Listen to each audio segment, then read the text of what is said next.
Hi everyone. So a quick reading video.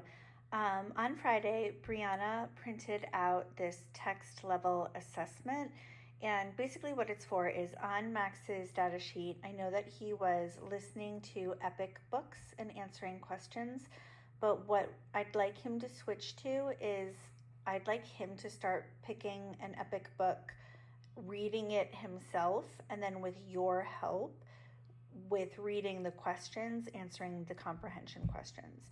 So what this is an assessment that will help to determine what level of Epic books Max is able to read.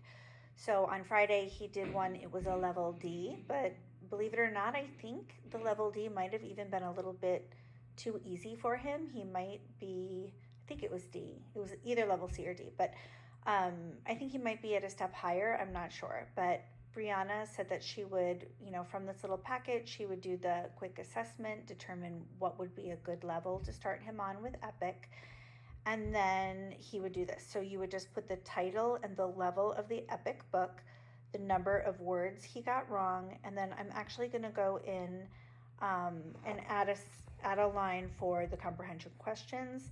So one part is the reading of the Epic book, and then the other portion of the data would be, could he answer the comprehension questions? When he did it on Friday, reading the comprehension questions was not something he was able to do. But what I'd like for you guys to do is, when you're reading more difficult words to him, if you can segment it. So let's say the question is, what big animal swims in the water? So he might be able to read the word what and the word big, but when he gets to animal, what you can do is say, Max, let me read this word to you. You tell me what it is. And then if you segment it like animal, what word is that? And then hopefully he will hear the segments, string it together, and say animal. And then I would go back and reread the question. Okay, so then it says, what big, and then see if he can say animal.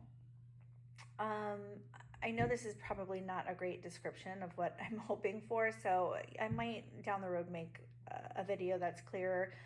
But the whole point is to get him reading and answering questions more independently. And for the bigger words, I have noticed that even when Max sounds them out, he can sound it out fine, but he can't string those sounds together for a word. So he might be able to do all the sounds in animal. And I actually think that was one of the words that he did try to sound out.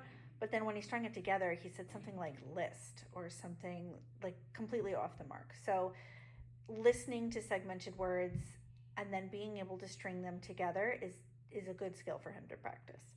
So if that's not clear, I'll make a better video in the future, but that's just kind of the idea for this one right here, which is just a slight change.